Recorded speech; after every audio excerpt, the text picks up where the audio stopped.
Assalamualaikum warahmatullahi wabarakatuh.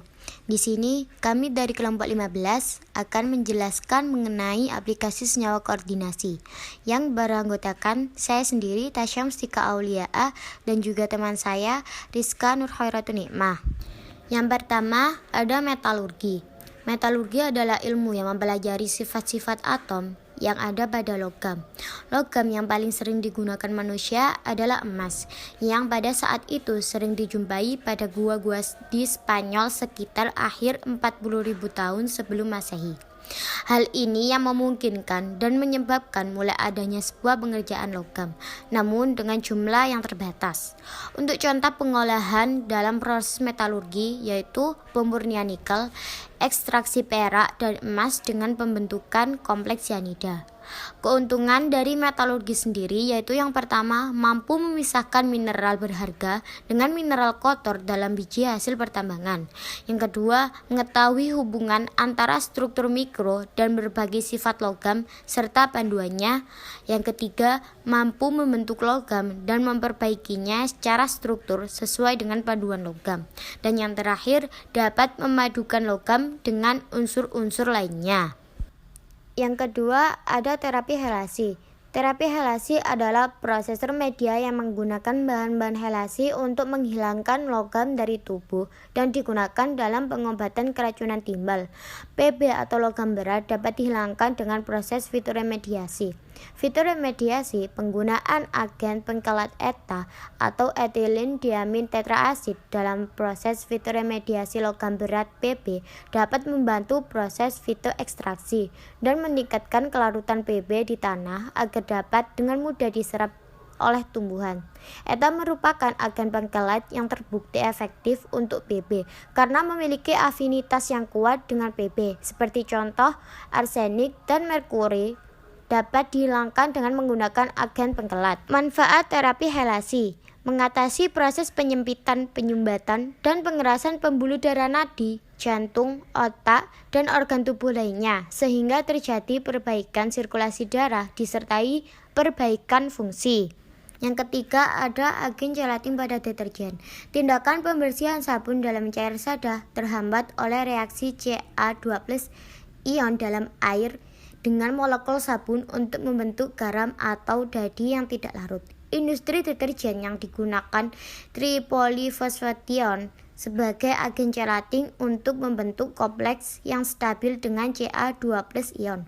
Namun, air limbah yang mengandung fosfat yang dibuang ke sungai dan danau menyebabkan alga tumbuh yang mengakibatkan penipisan oksigen. Yang keempat, ada squestran. Squestran adalah eta yang digunakan sebagai zat aditif makanan untuk menyerap ion logam polivalen untuk membentuk kompleks sehingga meningkatkan stabilitas dan kualitas pangan. Eta yang menyerap ion logam seperti CO, Fe, dan Ni yang akan mengkatalis reaksi oksidasi yang menyebabkan makanan rusak. Hal tersebut dapat diperbaiki oleh pengawet umum dalam berbagai macam produk konsumen. Yang keenam, ada kemoterapi. Kemoterapi sudah mulai dikenal sejak awal permulaan abad ke-20. Akan tetapi, pada beberapa dekade awal, belum ada obat terapi yang digunakan untuk pengobatan kanker.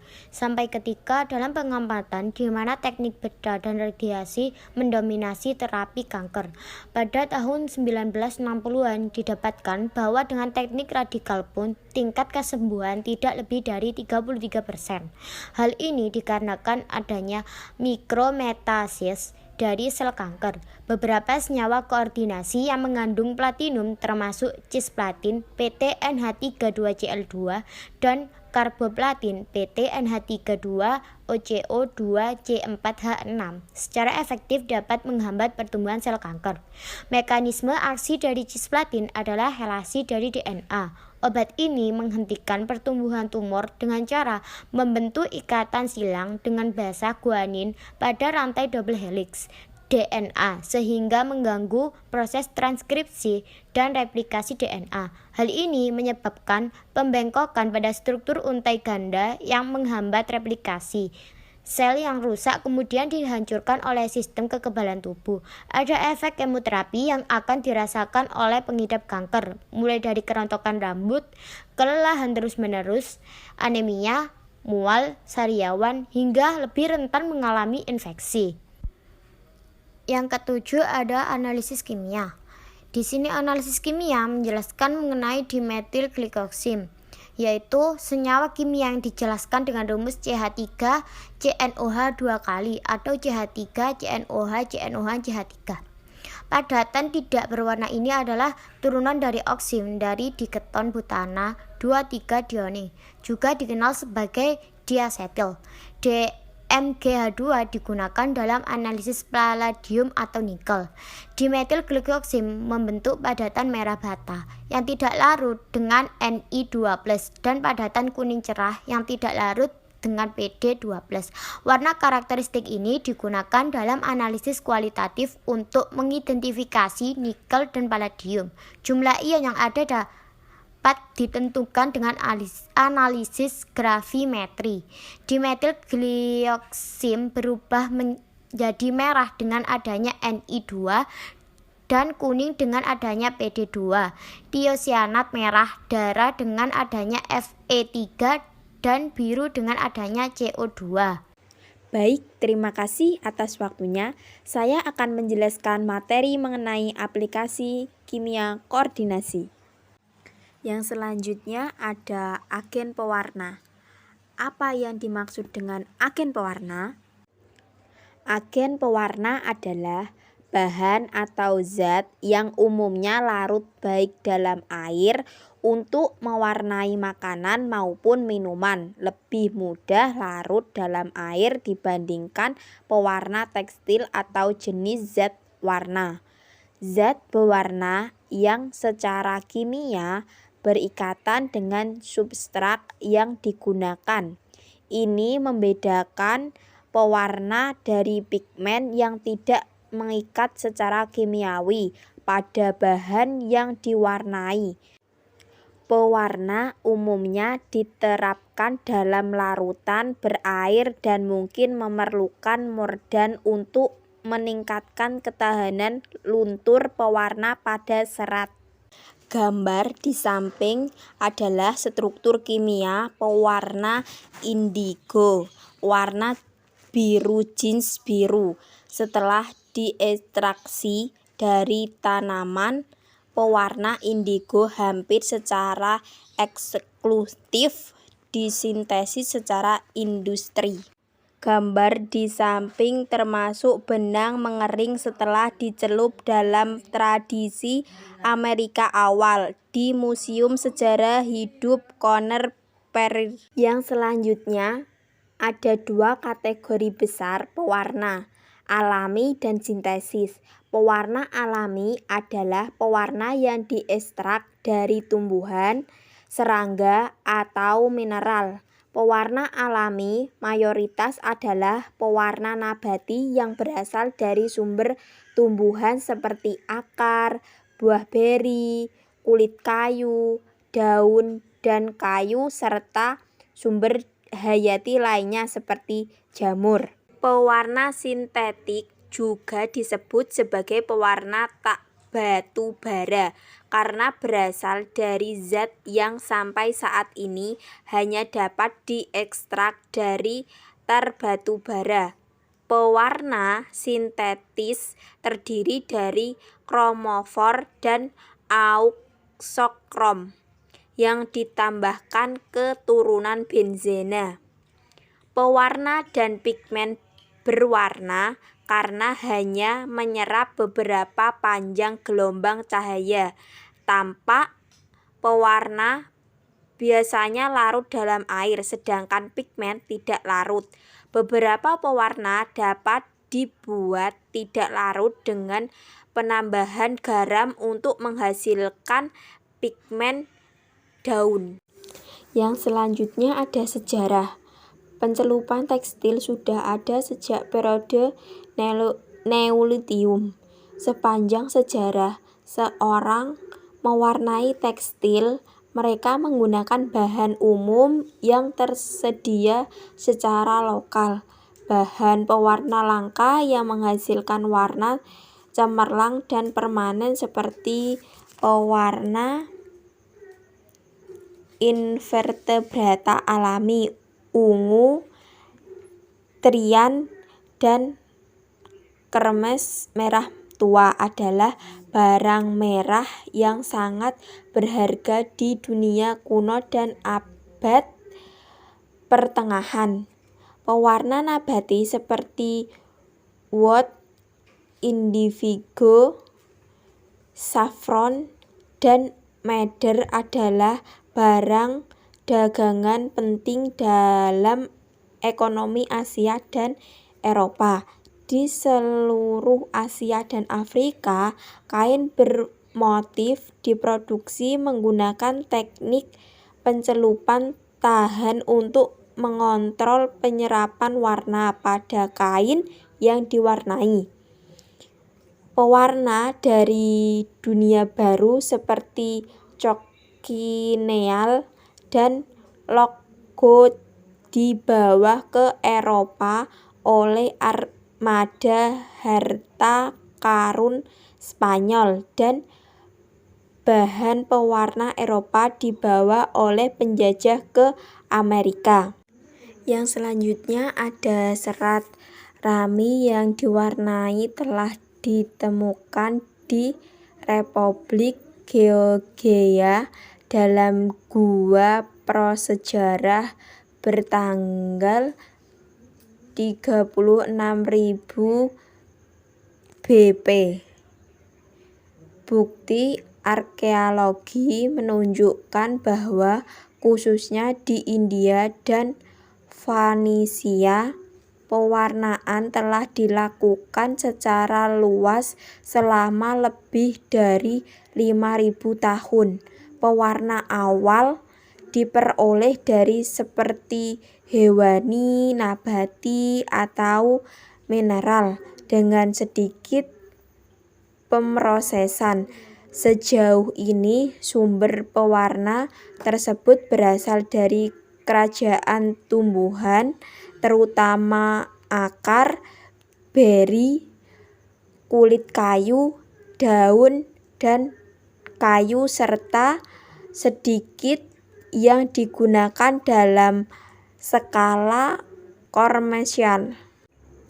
Gambar di samping menunjukkan bahwa orang sedang mewarnai kain wol pada tahun 1482 dari terjemah Prancis Bartholomeus Aclejus. Apa yang dimaksud dengan terapi obat? Terapi obat cisplatin adalah obat kemoterapi yang digunakan untuk mengobati sejumlah kanker. Ini termasuk kanker testis, kanker ovarium, kanker serviks, kanker payudara, kanker kandung kemih, kanker kepala dan leher, kanker kerongkongan, kanker paru-paru, mesotelioma, tumor otak, dan neuroblastoma. Ini memberikan melalui suntikan ke pembuluh darah. Efek samping yang umum termasuk supresi sumsum tulang, masalah pendengaran, termasuk gangguan pendengaran total yang tidak dapat diubah, misalnya terbatas pada satu telinga, kerusakan ginjal, dan muntah. Efek samping serius lainnya termasuk mati rasa, kesulitan berjalan, reaksi alergi, masalah elektrolit, dan penyakit jantung. Penggunaan selama kehamilan dapat membahayakan janin yang sedang berkembang. Cisplatin termasuk dalam kelompok obat antineoplastik berbasis platinum. Ia bekerja sebagian dengan mengikat DNA dan menghambat replikasinya. Cisplatin ditemukan pada tahun 1845 dan dilisensikan untuk penggunaan medis pada tahun 1978 dan 1979. Cisplatin masuk dalam daftar obat esensial Organisasi Kesehatan Dunia. Di samping itu termasuk gambar obat cisplatin. Senyawa cis-min-pt-NH32-Cl2 pertama kali dijelaskan oleh ahli kimia Italia Michele Plyrin pada tahun 1845 dan dikenal sejak lama sebagai grampyrin. Struktur tersebut disimpulkan oleh Alfred Werner pada tahun 1893. Pada tahun 1965, Bertner Rosenberg, Van Camp et al. Dari Michigan State University menentukan bahwa elektrolisis elektroda platina menghasilkan kompleks platina terlarut yang menghambat pembelahan biner pada Escherichia coli E. coli bakteri. Meskipun pertumbuhan sel bakteri berlanjut, pembelahan sel berhenti. Bakteri tumbuh sebagai filamen hingga 3000 kali panjang normalnya. Oktahedral PT4 kompleks cis-min-pt-NH32-Cl2 tetapi bukan isomer trans ditemukan efektif untuk mendorong pertumbuhan berfilamen sel E. coli. Kompleks bujur sangkar PT2 cis-min-pt-NH32-Cl2 ternyata bahkan lebih efektif dalam mendorong pertumbuhan berfilamen. Temuan ini pengaruh pada pengamatan bahwa cis-min-pt-NH32-Cl2 memang sangat efektif untuk meregresi massa sarkoma pada tikus. Konfirmasi penemuan ini dan perluasan pengujian ke garis sel tumor lainnya meluncurkan aplikasi obat cisplatin. Cisplatin telah disetujui untuk digunakan pada kanker testis dan ovarium oleh US Food and Drug Administration pada tanggal 12 Desember 1978.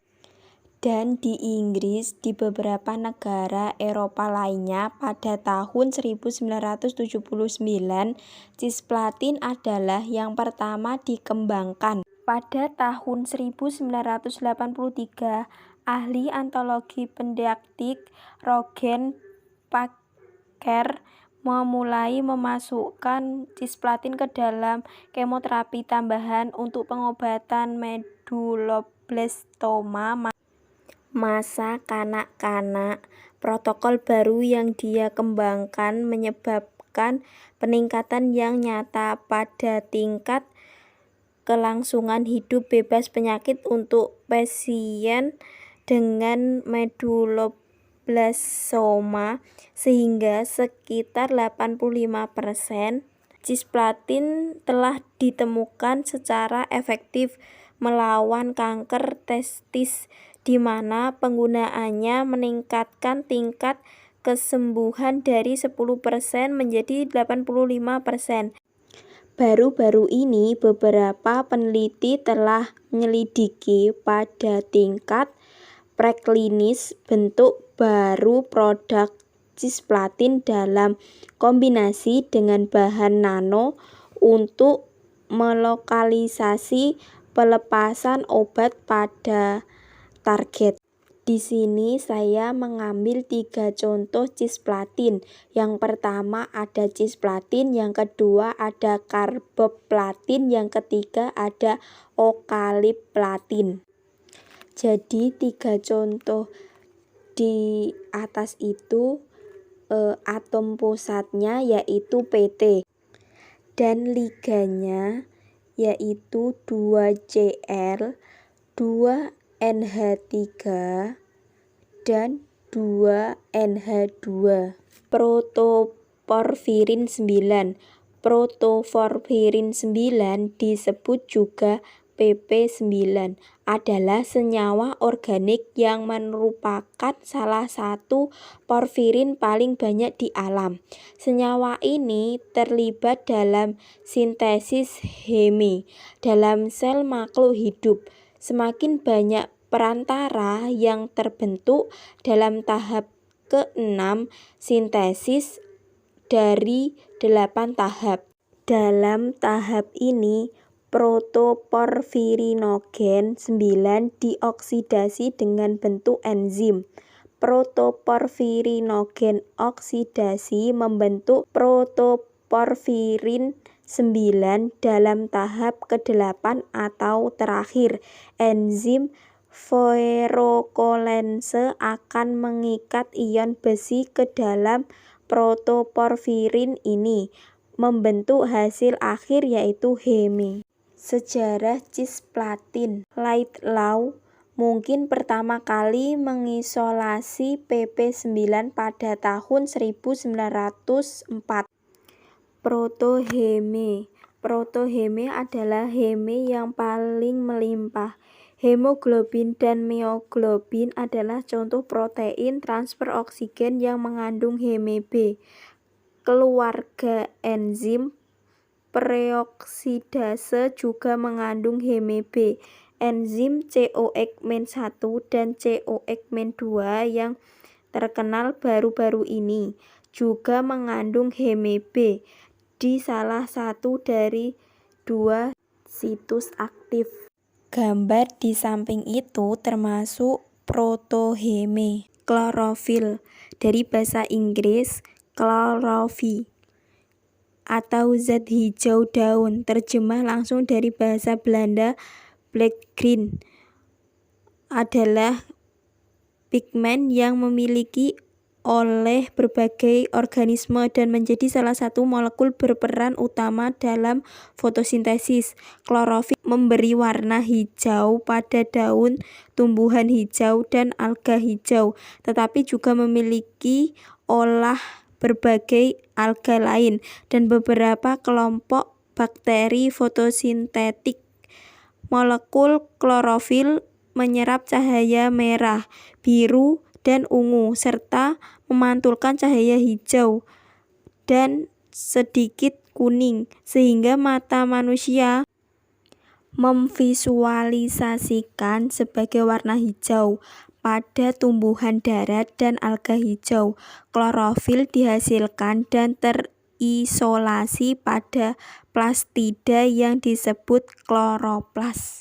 Gambar di bawah itu adalah tanaman dianggap hijau karena klorofil menyerap terutama panjang gelombang biru dan merah, tetapi cahaya hijau yang dipantulkan oleh struktur tanaman seperti dinding sel kurang diserap. Pada gambar ini ada beberapa jenis klorofil, tetapi semuanya memiliki ligan klorin magnesium yang membentuk sisi kanan diagram ini. Klorofil memiliki beberapa bentuk. Klorofil A terdapat pada semua organisme autotrof. Klorofil B memiliki alga hijau dan tumbuhan dara. Klorofil C memiliki alga pirang, alga keemasan, serta diatom. Klorofil D memiliki alga merah. Selain beda rumus kimia, jenis-jenis klorofil ini juga berbeda pada panjang gelombang cahaya yang diserapnya. Meskipun bervariasi, semua klorofil memiliki struktur kimia yang bermiripan, yaitu terdiri dari porfirin tertutup atau siklik.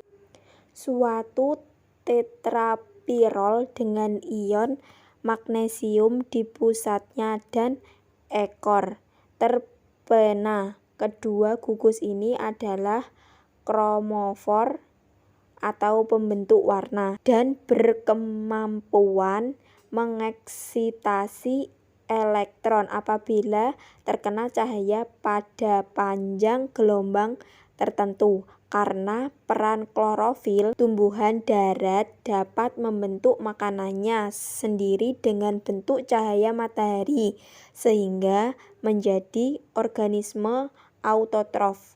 Klorofil memiliki beberapa bentuk. Klorofil A terdapat pada semua organisme autotrof. Klorofil B memiliki alga hijau dan tumbuhan darat.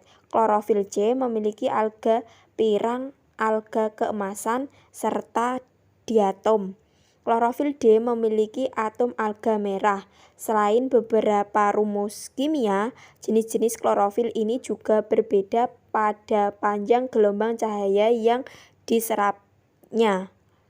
Meskipun bervariasi, semua klorofil memiliki struktur kimia yang bermirip, yaitu terdiri dari porfirin tertutup atau siklik, suatu tetrapirol dengan ion magnesium di pusatnya dan ekor terpena. Kedua gugus ini adalah kromofor atau pembawa warna dan berkemampuan mengeksitasi elektron apabila terkena cahaya pada panjang gelombang tertentu. Karena peran klorofil, tumbuhan darat dapat membuat makanannya sendiri dengan bentuk cahaya matahari sehingga menjadi organisme autotrof. Sekian pembahasan dari kelompok kami mengenai aplikasi kimia koordinasi. Ada kurang lebihnya, kami mohon maaf yang sebesar-besarnya. Wassalamualaikum warahmatullahi wabarakatuh.